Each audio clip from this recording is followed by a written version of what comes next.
Guys, what's going on? It is 7 o'clock and we are live. By we, I mean me. Happy Sunday. I know you guys are probably watching the Grammys, which is fine. This will be posted afterwards here on Instagram. Hey, Dash of Lemon, how are you? What's up, NBC Sarah, Fit Healing Goddess?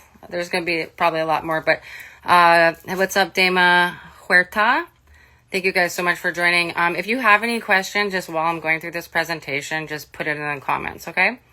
All right, so this tonight is the list of gear to get for bugging out to the woods. However, I have a very important update to give you guys. Might be a deal breaker for this plan, so take this into consideration. I'm going to be proposing a different strategy, more of a hybrid option, because we have a critical update.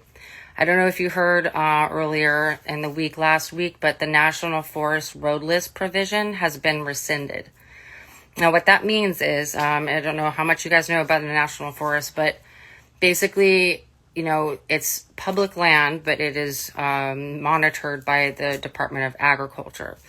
They have been logging in the woods in national forests for quite some time, but it's been limited. They're going to be ramping that up now, logging, also opening up to mining, also opening up the national forest to oil exploration. And if you know anything about these industries and these practices, you know that it's really, really bad for the environment. And what I'm concerned about specifically is how those industries are going to be impacting the water. That's your lifeline. If the water's fucked, you're fucked, and this will not work. So the potential negative impact to all water sources, especially areas south of those operations, means that you need to do a few things differently with this, okay? You need to get water testing kits, first of all. They come in a little bottle. They've got strips in them. You need to get the kind that tests for bacteria, but also heavy metals, okay? I would actually go to the area that you're planning on hopefully going to if you have to, and testing the water right now. Just go test it right now, and take your water filter with you, because you're going to want to filter that water and then test it again. Make sure that your water filter is actually going to do the job, because as far as I understand, there are certain things in water, like corrosive elements, that I don't think even the best water filter in the world is going to fix. Sorry for the light reflecting, but I need to see my little, what is this? This is like a PowerPoint. Guess what? I'm going to be posting this whole PowerPoint as a link. You can look at it. You can keep it. You can refer to it. It's got the whole list of everything. But before we get into that, I just needed to give you that information, because you're going to now need a hybrid bug out plan, where bugging out to the national forest is now Alamo. Okay. That's like now the worst case scenario, where, you know, you literally have nowhere else to go. You do need to continue prepping for this, though, just as a last stand, just in case you want to be able to have that as an option. But you really do need to bug in with others. I personally cannot buy land. I rent. Like, my perspective from all of this is coming from someone who does not own a house, someone who does not own land. I don't know very many homeowners. I did get invited to be part of a survival group here in San Diego a week ago to bug in, but I'm in charge of the bugging out plan. So that's what I'm going to be doing now, and I recommend you guys do that too. If you can buy land, that's really important. You do need to check for zoning, though, because you can't just buy land somewhere and go put your tent out there and just go live on it. Like, there's specific regulations and stuff and permits and things that you need to get. And you can't really build anything in most of these areas where you can buy land here in America, unless it's actually approved. You've got to get a permit for that. So it might be a little early, for that. But again, that's what you're going to want to do, is bug in with others at first. And then, but you still need to have these outdoor skills, because just because you have a shelter that is just a standard shelter like this shelter, if there's no power, if there's no utilities, you're going to be living like a hybrid, you know, part side in your house and then going outside to cook your food and stuff. You know, you're still going to need to be able to make a fire. You will run out of stove fuel. Can I use this if you have land? Hell yeah, you can use this if you have land. This is the stuff for, like, you know, to bushcraft. And, you know, we're going to play a survival game tonight, basically. It's called a wilderness survival game, where we're going to imagine what we would need if we were put in that situation. And that's what we're basing our gear on. Now, all of this gear that I'm going to suggest is stuff that I have tried myself, or people who are experts. I am not an expert. I am educated in this. I am practiced in some of it. But I'm just like you guys. I'm learning. I'm sharing my knowledge as I go. But I'm going to be doing a lot of gear runs and practice runs and stuff like this in March. So I would need at least 2 years of continuing on with my research and my practicing to be ready for this myself. So keep that in mind. All right, so let's jump into the game. In order to be ready for possibly living in the wilderness, we have to game it out. So let's play pretend. Imagine for a moment what you would need to survive outdoors, okay? Your top four priorities in order are shelter, water, fire, food, okay? So pretend you've been dropped in the woods with nothing but the clothes on your back. The least ideal scenario, but not impossible to survive with the right knowledge and training. Sure, you could find some fallen wood and make a meager debris hut and find some sharp stones to make tools with, but let's make it a little easier. Now imagine you have a hatchet. Doesn't that feel better already? Like, I feel better already. Like, okay, at least I have a hatchet. Now you can really address the first priority more effectively, and that's going to be shelter.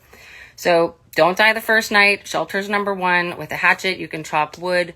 No need to cut down trees just yet to create a superior shelter that only using standing or dead wood. All right. Next, water. You're going to need to find water.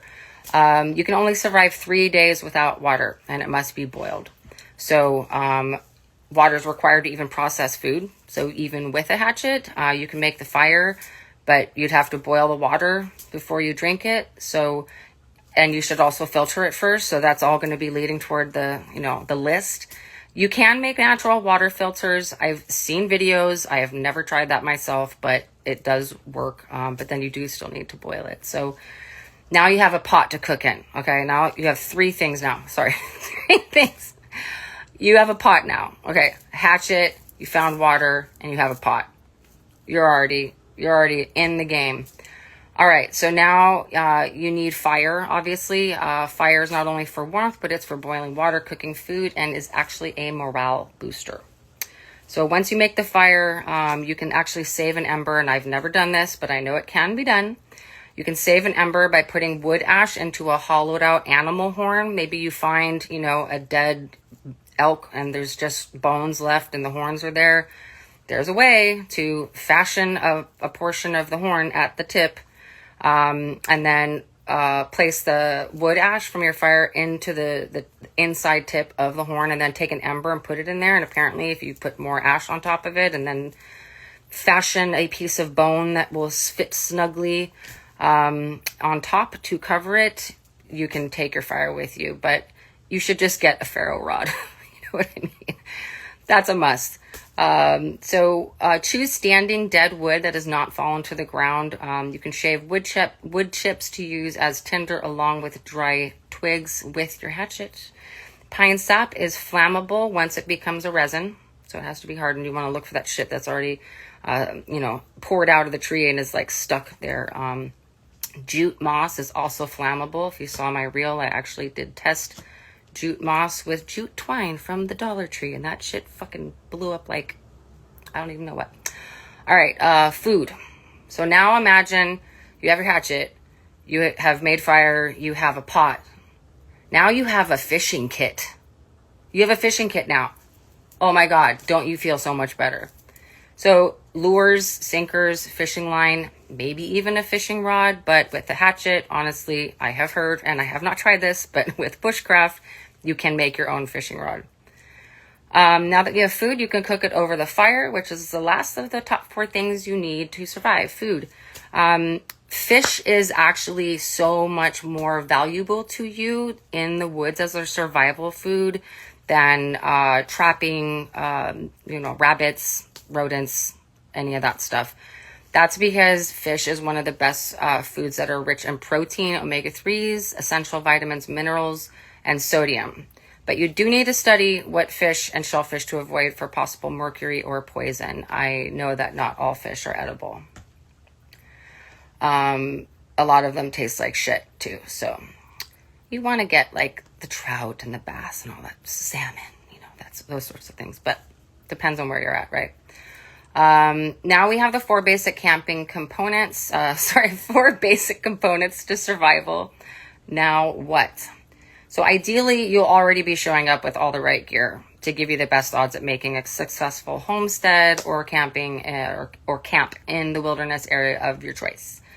But here's what to get in order of importance and expenditure, okay?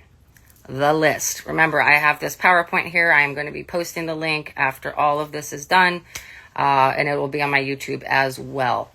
You can have it. Keep it. Buy first, backpack or military grade rucksack. I'm a backpacker. I haven't done it in a while, but that's what I know. That's what I'm used to.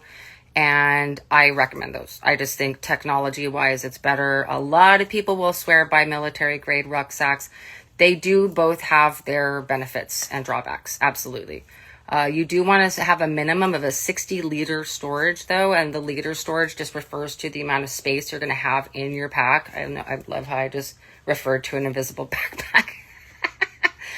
I have a 70-liter storage, and that is what I used on the John Muir Trail as well. Second thing you want to buy is your hatchet, okay? Once you get the first 3 items in this list, by the way, just get everything else in order. And there are macro and micro lists attached to each of these categories that you need to get stuff for. You have a lot of this stuff already, okay? Don't fucking panic. You have a lot of this stuff already. You just don't realize, all right? So let's go. Hatchet. Hatchet is for shelter, tool, and fire making. And then just go slow on this list, guys. Unless you can really buy everything all right now, you can pepper in your purchases. That's what I've been doing, adding a little at a time with every paycheck. If you live paycheck to paycheck, you need to just cut something out of your budget somehow. I quit smoking today. It's a huge expense, just stuff like that. It's not fun. It's not sexy. I know, but we got to do what we got to do. You got to figure out what's important to you, Okay, the third thing is the water filter shit. You need water filter, iodine tablets, and you need to get that bush pot I was telling you about.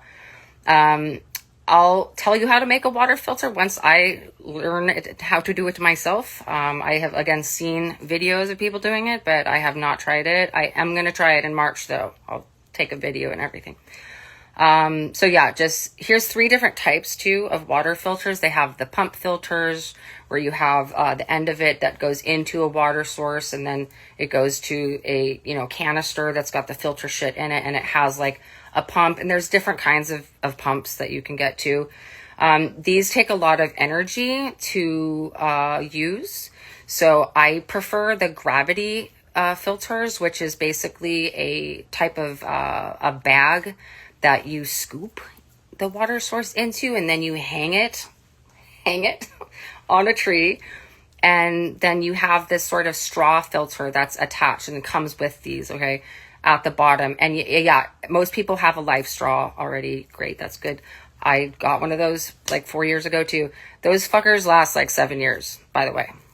And I don't mean they expire in 7 years. I mean, they can give you 7 years of water. This is what I've heard from other people far more experienced than me. That's what I have the gravity filter, and then straw filters on their own. If that's all you had, that's not great, but it's better than nothing. You need to bring your water test strips for heavy metals and bacteria because of what I shared earlier about the National Forest being taken, their roadless rule being rescinded. And one important thing you need to understand about using your water filter that people really fuck up all the time, it's really easy to fuck this up too. The spout where your water is going to be coming out that you're actually going to be drinking, you need to protect that fucking piece of equipment the entire time that you are getting the water. You need to really make sure that that spout does not have the water from where you just got it on the spout. No. Okay, be careful with that. All right, so the next thing you need to get is fishing tackle. So the first day is for setting up your shelter and procuring water. Day 2 is food procurement. And again, you can go 3 days without water. Okay, so you have to do the water thing first. And again, food doesn't process without water. So you need the water. You can go for like 5 weeks without food, especially those of us who've gotten kind of lazy and big. Girl, I would probably go 72 days. It looked like, Tom Hanks at the end of Castaway. Okay, so you can go 60 days without food. If you have water, fish alone really can keep you alive because of, like I said earlier in the thing, all of the benefits that it does, and it has so much fat. I've watched on a ton of Alone episodes where these people are eating like a moose. This guy ate a moose every day for like 6 weeks. He kept losing weight because the fat that he took off of the moose that he saved, which is really important, kept getting taken by the animals that were raiding his, shelter area that he had put. It was like a stand to store his dried meat and keep his meat safe from the animals. But the Wolverine kept fucking going up there and taking his fat. So fish, and he couldn't fish. He was even saying that too. It's like, God, I focused so hard on honing my hunting skills and everything else that I really didn't focus on my fishing skills. And he got eliminated because he couldn't fish. You can also make a fish trap. I've never made a fish trap, but you can make one. I've seen them in the bushcraft books. I've seen people do it. There are ways to do it. You got to learn how to do this shit. Look it up. But these are the things that you need to be preparing for and your goals to learn. The next thing you're going to buy is a sleeping bag and a pad or an 8x10 tarp with wool blanket. Now, I need to clarify a couple things about what I said in my post that went viral about the wool blanket thing, okay? I live in San Diego. Like, when I mentioned that a wool blanket can protect you to even freezing temperatures, that is true. But once you hit freezing, you'll die. So not the best option. Obviously, sleeping bag and with the sleeping bags, they all have different temperature ratings on them, okay? I have a 20-degree bag because I live in San Diego. I'm not expecting the temperature to drop under 20 degrees, and it just means that I will be a little uncomfortable if it gets under 20 degrees. But for the wool blanket, if you put the wool blanket inside your sleeping bag, then you're really going to get that extra warmth if it drops, below freezing. But so to clarify, and remember, your tarp is going under your tent to help with an insulation. If you were stuck out there with only a tarp and a blanket, then you would want to put the tarp on the ground to protect you from the coolness coming up off the ground, and then use your wool blanket. So reminder, we're looking at shelter, water, fire, food. That's the top 4 priorities in order. You're trying to accumulate as much as you can as much as you can afford for a higher chance of success. Then you want your tent and tarps, and you do need both. You need multiple size tarps. Tarps are so useful for so many things. I have like a 16 by 20 fucking tarp. That's going to be like my waterproofing roof for my pitch roof when if I ever, again, hopefully we don't have to do this, but it's good to know how to do it, right? I'm going to definitely, and here's the thing too, is like, I live in the city. I think a lot of people don't realize that it's not like I can just go with my hatchet to some county park or whatever and just start like chopping down trees to practice bushcraft. Like, it's too early. I can't be doing that. That's not allowed, actually. Those of you that live in rural areas where you can just go in the woods and practice this bushcraft and it's not going to hurt the environment or bother anybody or break any laws, absolutely. Go out there and practice. Pretend you're on a loan. Okay, yeah, multiple size tarps. Choose a lightweight tent, okay? The less weight that you are carrying, the faster you're going to be, the less likelihood of injury. You need a tarp as a tent footprint, as I said, as well as a secondary shelter element.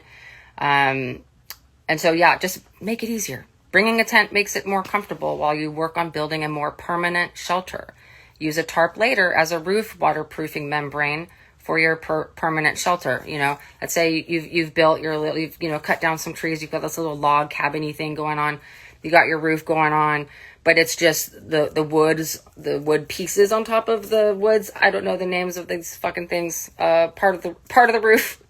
And then you're putting like debris on top of it. Well, it would be really nice, right, if you had a tarp on top of the wood before you put the debris on. It's not going to be 100% watertight, but you'll definitely get a lot less wet when it does rain. Get 3 tarps total, from small to large. All right, let's talk about rafters. Yes. Well, rafters for lumber, but like, I don't know exactly yet what the bushcraft name is for, when you actually have, logs up there, actual tree trunks, like small trees. All right, what foods are best? So you need 60 days of lightweight, high calorie, high protein, high fiber, mineral rich food along with a fat source. Protein needs fat for the body to properly use it. You are also going to be bringing seedlings of the food that you will grow that is appropriate for the ecosystem you're heading toward. Now, this is permaculture, what I'm talking about. And I am a novice in permaculture. I know it can be done, but I am studying it. I'm starting to study it. Basically, the general idea is if you're out in the woods, you kind of see what's already growing. If there's, berries somewhere already growing, then that would be a good place for you to be adding, whatever berry seeds that you've brought, trees that have fruit on them or some sort of, food growing, a tree in that area. But again, you got to study this shit. You got to figure out what is going to work for the ecosystem that you are heading toward. Like a pine forest, there's not going to be a lot that can grow there unless you're using permaculture. And that would probably be very, very difficult. So keep that in mind. This is not the easy path that I am talking about here. So you could sprout seedlings along the way. Theoretically, if you had some water bottles, the little ones, you fill it halfway with the soil for that seed, put the seed in there. You should be germinating that seed on your way to where you're going. You strap it to your pack. You have like 6 or 8 of them. It's going to be super lightweight. But if you are not aware, if you have done any gardening, you'll know that if you don't have these seeds protected, then the squirrels and the other rodents in the area will be coming and eating your seeds, and you'll be wondering why the hell it isn't growing. So having a seedling is always better. But make sure you're bringing something that will definitely grow in the area that you're going. So you're going to have to look into that. Food for the first 60 days, because you're going to have to bring enough food while you're waiting for your initial food to grow. Now, the first 2 things that you can grow that will actually fruit within 30 days or right around 30 days are the cucumber variety of vegetables and every kind of onion. Okay. So you're slowly going to be adding, food. So you want to bring as much of this stuff as you can without making your pack too heavy. That's why you need multiple people to be coming with you so that you guys can share the load.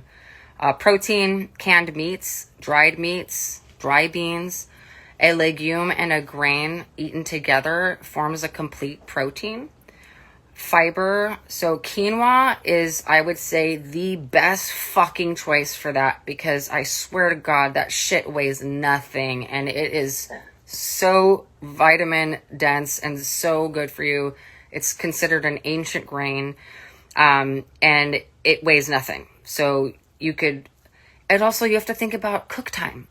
Rice, lentils, beans, that stuff takes a shit ton of fucking fire and fuel and time to cook, right? You want to get the stuff that's a little bit, quicker cooking. Couscous, for example, super quick, a little bit heavier than quinoa, but nowhere near as heavy as, a bag of rice or a bag of beans. Oats, flour, You can make bread over a fire. It can be done. Dried fruit, wheat germ. And for fat, I highly, highly recommend coconut oil. It is a very, very dense fat. You don't need much of it. You could literally just eat like a teaspoon of it a day. You might even live just on that, honestly. And again, if you're not like super, super skinny right now, like think of your body will take care of itself while you're trying to figure this shit out. More for fat, nuts, seeds, avocados, sprout the pits later. Okay. Solid bacon or sausage grease. For those of you that do keep, the little dish in your refrigerator of, the bacon grease and stuff, and you save it to make biscuits later. That's a fucking amazing thing to take with you. So here's some nutritional considerations.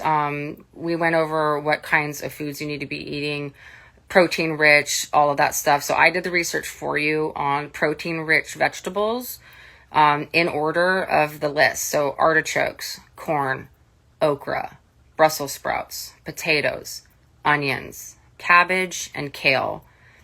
Food that is naturally high in fat in order again, soybeans, corn, kidney beans, black beans, northern beans, lentils, peas, broccoli, squash, tomatoes, carrots, red bell pepper. So again, these are the things you want to bring. These are the things you want to grow, most importantly. And here's some foods high in iron. You're really going to need to get your blood healthy and feed it because you're going to be exerting a lot of energy. And you want to make sure that your blood is healthy. So again, foods high in iron, broccoli, sweet potatoes, Brussels sprouts, any of this stuff that is doubling up, you guys, are you seeing a pattern? You can really focus on specific things that are going to do double duty for you. So you could really go and see, okay, what on this list is doubling up on the other list. It's like, all right, one thing takes care of like 5 different things, which is fucking great.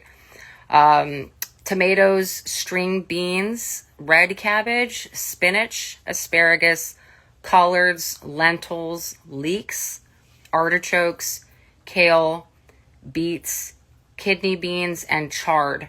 And again, as you're hearing this list, if there's any of this shit that you just hate, you better start eating it because, you might as well start getting used to it.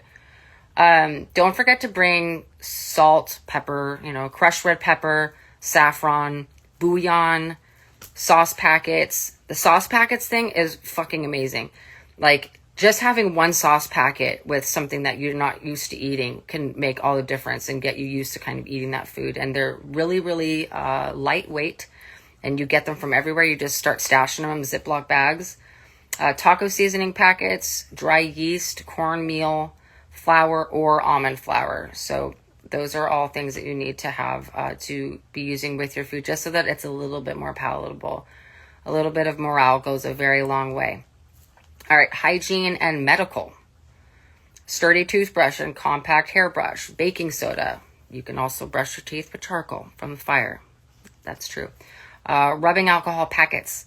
Bandages and towels. Plastic gloves. First aid kit.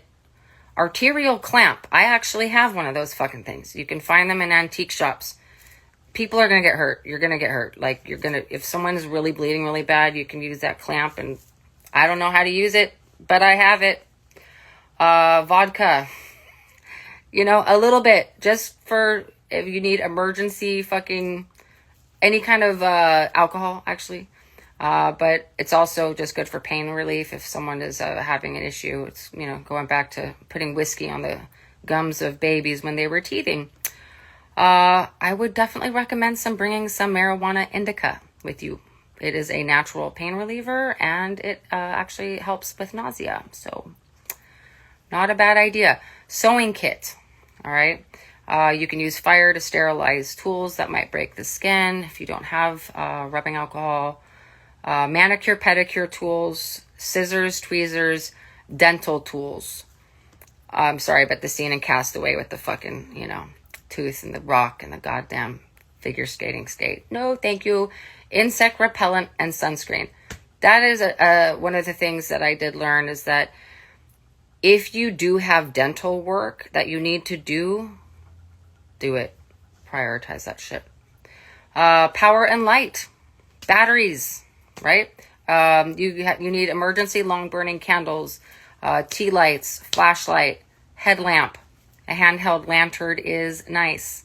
Batteries, AA, AAA, C, D, and 9 volt. The rest of them, like, fuck your watch. You know what I mean? Solar lights, lanterns, solar push lights, glow sticks, solar device chargers if you plan on using a device. Tools. Tools are really important. Folding saw, hunting knife, paring knife, survival knife with ferro rod. Make sure you get the ferro rod. That's your fire starter. A woodworking knife for whittling.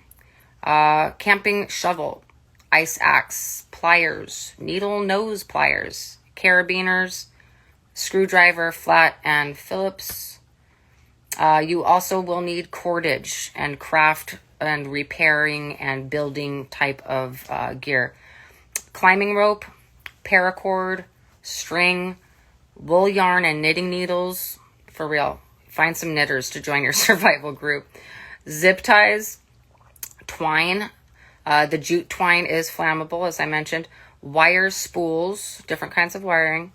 Fishing line, duct tape, space tape, measuring tape roll. Space tape is good because it works on leather. Like it is actually a really good little thing. Super glue, safety pins, pens and pencils. See, you have a lot of this stuff already, you guys. You do. You just need to like reserve some of it and put it in some stuff sacks. Leather cord, hemp rope, metal clamps, not nipple clamps, metal clamps, clips, hooks, nails, screws, bolts, washers, Velcro strips, and tubing. Hunting and trapping and defense gear, right? A firearm, most people recommend a rifle for this type of a situation. You will need ammo for that. God knows how long that will last unless you know how to make ammo. And there are people that do actually know how to make ammo. A weapons grade slingshot is a pretty good option. You can use natural ammo, but the only problem with that is you're really only going to get small to mid-small game with that. Bows work for all kinds of game, even big game. You do need the wire spool, as I said earlier, for snares. I've never set a snare in my life, but I'm going to learn how to do it. Machete. That's really just good for clearing. If you did go see Send Help this weekend, I think that you would have agreed that a machete would have been a nice thing for them to have. Bear spray, pepper spray. The thing about the bear thing too is like, I know that when I did the John Muir Trail, you could still counterbalance your food and you'd be fine. As far as I've heard now, no longer the case. You basically do need to have a bear box, but it's like a jug now. It's like a canister. They call it a bear canister.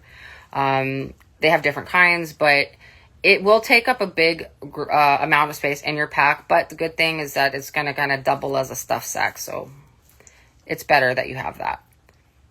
Navigation, communication, and reference. So we're getting further and further down the list, right? Paper maps, go to AAA. You will need a membership. It's like $60. And trust me, the amount of money you would spend on buying every single map that you're going to get from AAA for free as a member is worth it. So even if you just get the AAA membership just to get the maps, do it. I went in, they gave me every single map they had of everything. I got the whole continental, I think I have like 30 maps. I swear to God. Field guides, trail books, gear manuals. Keep the manual for every fucking thing you have. Keep it. You need to refer to it later. Unless you go out and do this every weekend, which still, you should just keep the manuals. Survival journal. You need to start making one. So this is a journal where you're keeping all of your most important reference points and knowledge, and you take it with you, and it's sort of like your cheat sheet that you made when you were studying for the test, right? A knot guide. I got mine. They're like these little cards that are laminated, and they have a clip on them. You could buy a knot book, but I recommend getting something a little bit more portable. Remember, you can only take so much. You don't want to end up like Cheryl Strayed. Binoculars, anti-reflective.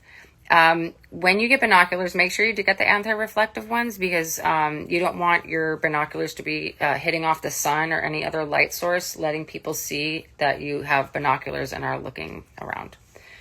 Walkie-talkies and whistles. An outdoor thermometer, that's important. Battery operated or a hand crank radio. My whistle has a thermometer on it. So again, you can find stuff that doubles and does double, triple, quadruple duty. Storage and organization. Polyester, nylon stuff sacks. It's so much better to have all of your stuff that is in it, like individual stuff sacks in your pack, because you're not always constantly trying to search for something and wasting time. Wet bags are important too. You put your most important stuff that can't get wet in those, and it will keep it from, even if it were to fall into a creek. Non-scented plastic trash bags, all sizes. Plastic is very useful for a lot of different things out there, including making rain catchers, like suspended rain catchers. Compression sacks. Those are just good for, most sleeping bags do come with them. They're not that great, so people will buy compression sacks to shrink down their gear even more. Very useful. Cloth net bag for foraging. People swear by Faraday bags. I don't know a lot about those, but everyone's saying get a fucking Faraday bag. A Faraday bag is a bag that you can put a device in that it like turns off your signal or whatever. No one can see you and your tracking goes off or whatever. Again, not my area. Zipper lock, plastic bags, all sizes. A foldable hanging cloth organizer. You need some belts. Make sure that they are adjustable, because you will be getting smaller. Waste pouch. Also for your kitchen and food prep kit, you'll need a towel, personal stackable pot and pan kit with a pouch, lightweight camp stove and fuel.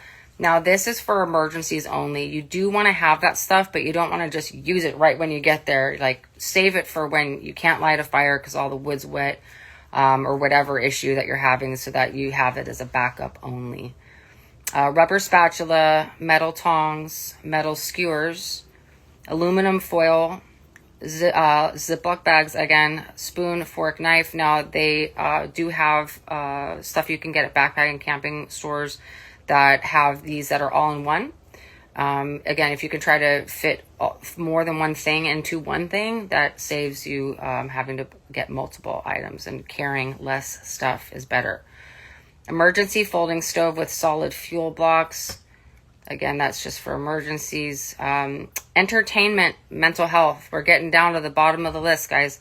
Again, this will be posted with the link to this PowerPoint here that you can keep and refer to.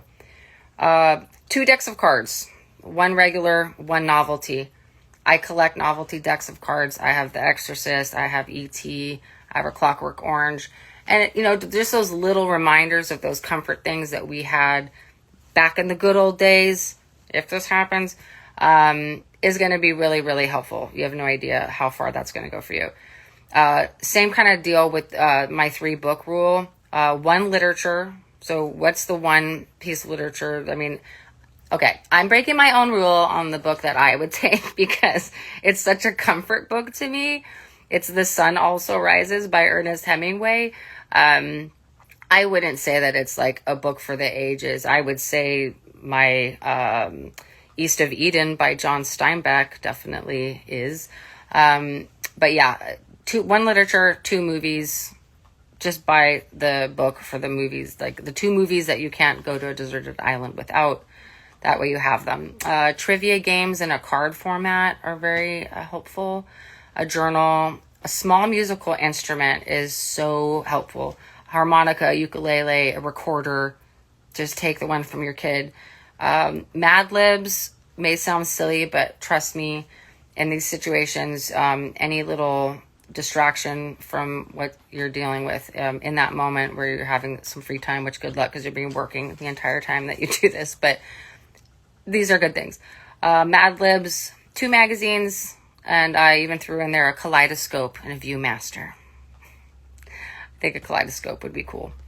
Okay, let's talk clothing really quick. This clothing could be a whole other live, but I'm just going to go over the basics. So base layer, and what you're looking for here is quality and fabric type. The brand thing honestly doesn't matter. It's quality and the fabric type. So your base layer, you want the polyester knit, or polyester blend shirt as well. That will wick moisture away from you so you don't accidentally give yourself like hypothermia. Insulation layer, so fleece or down on that. A mid layer should be wool or blended wool. Full wool is better. Pure wool. Even virgin wool is even better. Outer layer would be a waterproof outer shell kind of coat.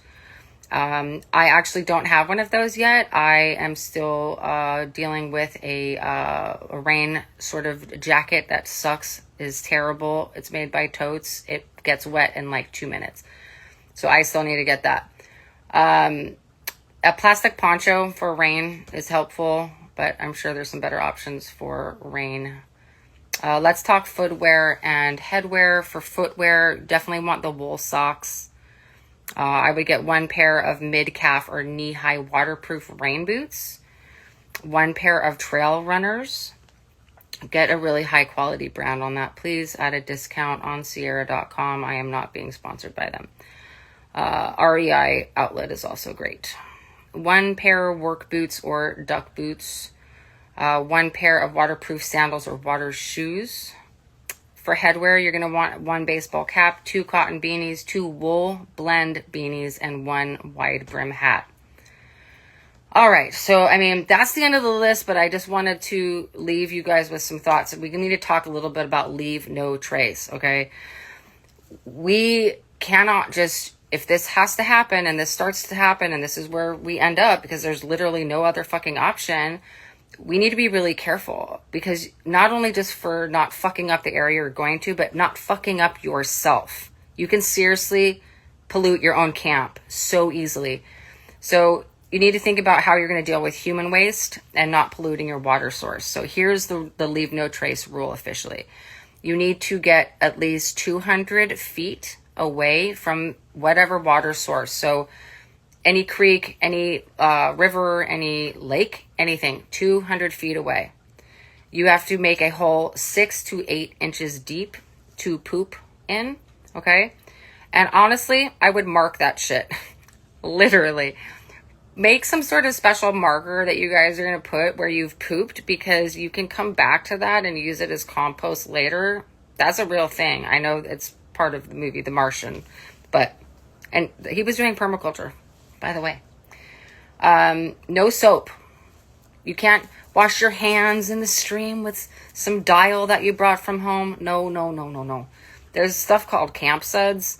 It's been, what you do when you go backpacking since it was invented. But basically, if you start studying foraging and all that stuff, you will learn what kinds of plants that you can use as a soap. But look, Dr. Bronner, if you have to have soap, but you need to, wash items 200 feet away from any kind of water source. Anyone that's south of you, you could be poisoning their water source, so you don't want to do that.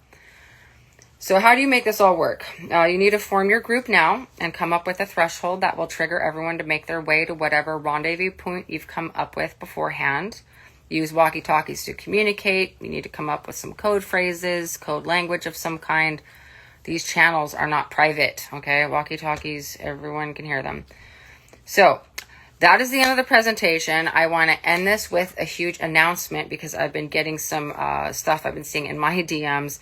I have a lot of people that are actually far more advanced and knowledgeable about these sorts of things than the people that I'm following, than me. And a lot of them are actually ready to start kind of going out and doing this. And then there's some people that own private land that maybe have it as their bug out location. They bought it 10 years ago and it's just sitting there and just waiting. But they're not ready to go yet. They're not ready to go. We could pair these two people up, you guys. If you want to go work on someone's land and trade living out on their land for land maintenance, make sure you fucking know how to do that, obviously, before volunteering for that. I'm still like 3 years out from being able to do this, but I'm 50, so this is like my retirement plan. But, and landowners, maybe you want people that you can get to know right now, and then let them come out for a weekend here and there to kind of like get an idea about, you know, who they are, how they are. These people could set up your gardens for you. They could really start setting up your land the way you want it, in exchange for them being able to be part of your survival group. So, I already know that there's someone I follow. I actually have been trying to get her to do a collab with me just to like talk to you guys about how she set herself up to do this. It's pretty fascinating. I haven't talked to her yet, so I won't mention her, but I share her shit all the time. Like, you've seen her. She's building a yurt. Okay. So yeah, if you do own land that's just sitting there and you would allow a group of 5 to 10 folks to start setting up a homestead for you, DM me. If you're interested in being someone that would go do this at someone's land, DM me. I'm already getting a lot of traffic, people kind of inquiring about that as a concept and idea. And so I feel like I'm the right matchmaker for you guys. So thank you again for jumping on. I hope the Grammys was fun. I don't have cable, so I don't know what's going on. I'll find out it from you guys later. Excuse me. Thank you. And again, any follow-up questions or whatever, send me a DM. I am going to be posting this live as a post, and I will attach this entire PowerPoint that I literally read to you, and you can have it and keep it and refer to it. Okay. Show it to some people, you know, that know about permaculture, and get their feedback. Like, let's all work together to try to figure out how this Alamo situation could work without an excess loss of life and limb, right? But hopefully, again, this doesn't happen. But hey, we'll all be better for it if we know what to do. So thanks again for joining me, and have fun, and stay safe, and good luck out there. I just did my ending wrong.